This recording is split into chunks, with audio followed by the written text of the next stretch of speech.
For the last few weeks, we've been talking about light or EMR. I use those terms interchangeably, light, EMR, whatever you want to call them. We've been talking about light or EMR as being a wave. In fact, we've identified 4 properties of waves that are exhibited by EMR that shows us that light or EMR is a wave. What was one of those properties? Remember polarization? Polarization was the filtering out of a wave. That's a wave property. It's exhibited by EMR. What's another one? We've talked about the other 3 in a lot more detail than we did about polarization. Refraction is one. That's the bending of a wave due to the change in speed as it enters a new medium. That's a property of waves that's exhibited by EMR. What's another one? Diffraction or diffraction. Yeah, and the one that goes along with diffraction, the spreading out of a wave, would be, what is it? You're saying it, yeah? I think you were. Interference? You were right. See? There you go. You were right. Interference, yeah. So we got polarization, refraction, diffraction, and interference, all properties of waves. Now, Einstein comes along in 1905 and says, yeah, that's all good. Light is a wave, but it's also a particle. It has 2 realities, 2 natures to it. It has a wave nature and it has a particle nature. Listen, for hundreds of years, people had been debating whether light is a wave or a particle. And in the 19th century, finally, we thought we had it settled. It's a wave. And then Einstein comes along and says, no. Well, it kind of right. It is a wave, but it's also a particle. So you know what? This light, this EMR, kind of the fence sitters, right? Can't decide what we want to be. Let's be both. Let's be both a wave and a particle. Over the next couple of days, we're going to learn about some properties of particles that are exhibited by EMR to show you that, in fact, light is a particle in addition to a wave. But what we have to do before that we do that is talk about a couple of terms, one of them being the term photon. A photon is really a particle of light, right? A particle of EMR. That's the way we think of it. Really, what is it though? Scientifically, we define it in a scientific definition. We call it a quantum of energy, a little bundle of energy, a little packet of energy. Think of it as a rock. A rock, as I throw it, is a little bundle of energy, a little packet of energy, a quantum of energy. But its energy is equal to 1/2 mv squared. When we're talking about a photon, the energy isn't equal to 1/2 mv squared because we don't have any mass of a photon. Now, don't get them mixed up with a proton because protons have mass. Photons have no mass. Their energy is equal to HF, which is equal to hc over lambda. E stands for the energy of the photon. F is the frequency of the photon. And look at that. Hey, by the 3rd variable there, we see that Einstein, as he comes up with this equation, is not throwing away the wave nature of light. Like this equation that he came up with describes beautifully the wave particle duality of light. E is equal to HF is the energy of a particle of light, the energy of a photon, but it's related to a wave property. It's related to the frequency of the photon. So here we got wave and particle all together in the same equation, wave-particle duality. Frequency of the photon, c is the speed of light, lambda is the wavelength of the photon, and of course the only variable that we don't have to find yet is h.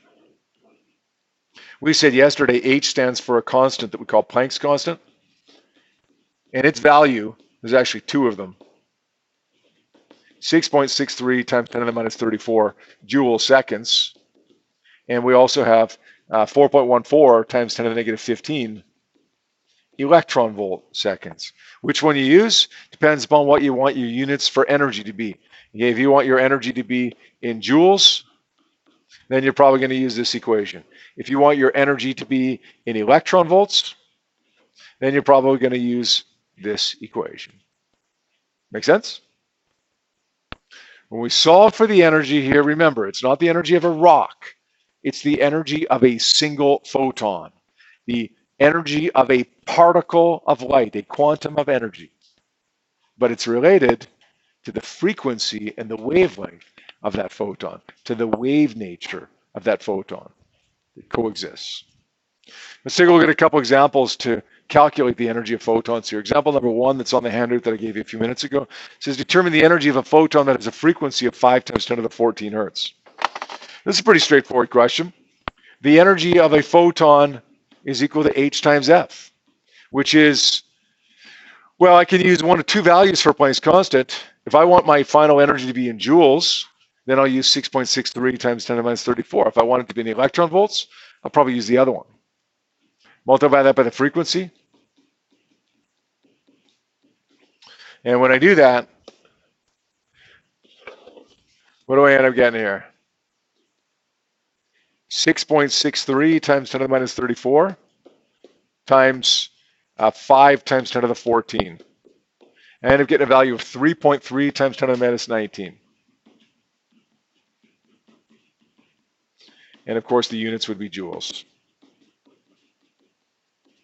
Now, if you did want this in electron volts, you get two options really. One, you could have used the other value of Planck's constant, the 4.14 value for Planck's constant. That would have given you electron volts. The other option is to say 1 electron volt is equal to 1.6 times 10 to the minus 19 joules equals x electron volts over 3.315 times 10 to the negative 19 joules. You guys remember that conversion from a couple units ago?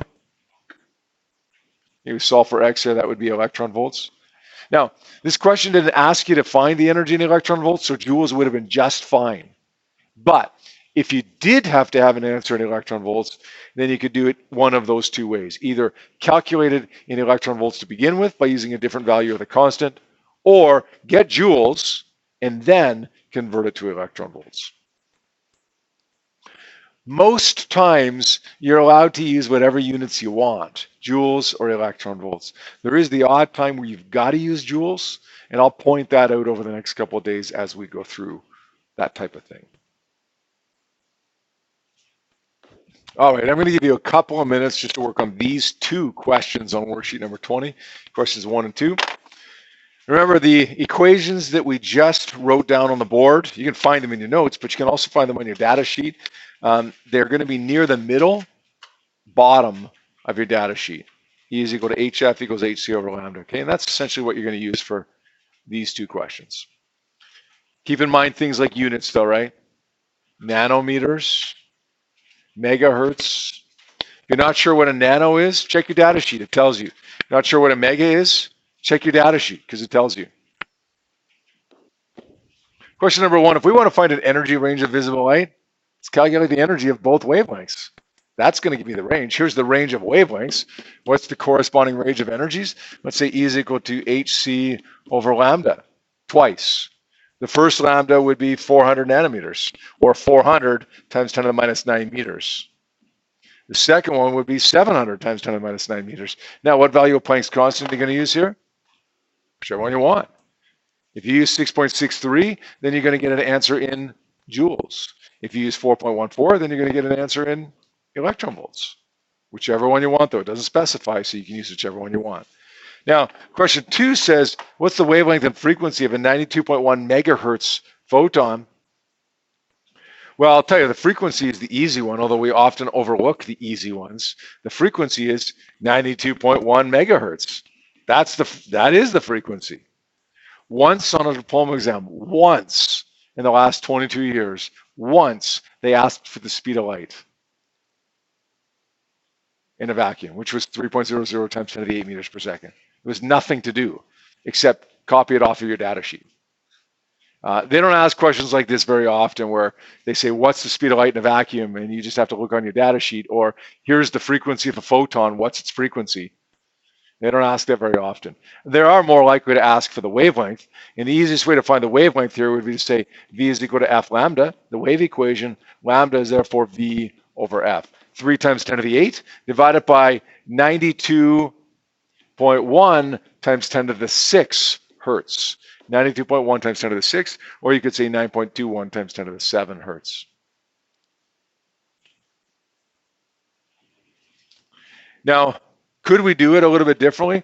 I don't know if anybody else did it this way, but you could, if you want, say HF is equal to HC over lambda, right? The energy of a photon is equal to the energy of a photon.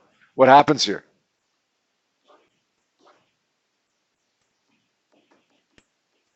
And then all you do is rearrange, and what do you get? C over F, when C is the speed of light, 3 times 10 to the 8 meters per second. So it ends up being the same thing, right?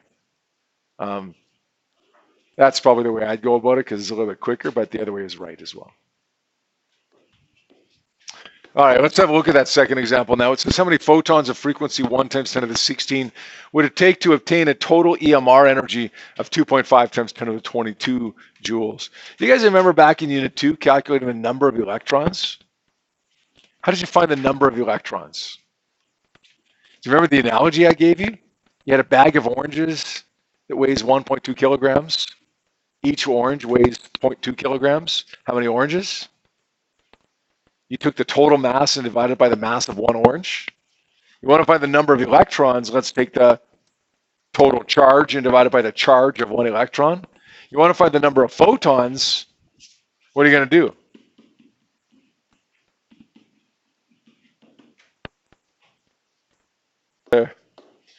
Good, Fernanda. You're going to divide the total energy by the energy for one photon, and the total energy is 2.5 times 10 to the 22 joules. And the energy for one photon is, we don't know, but we can find it. E is equal to H times F. Now, this is the time we want to use joules because we've used joules up here for total energy, right? We got 6.63 times 10 to the minus 34 joule seconds times the frequency, which is 1 times 10 to the 16.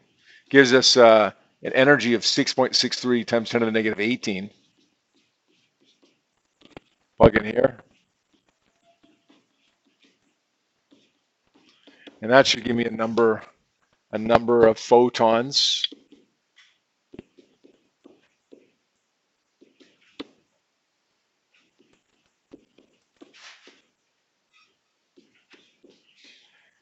Whoops, that's not right though.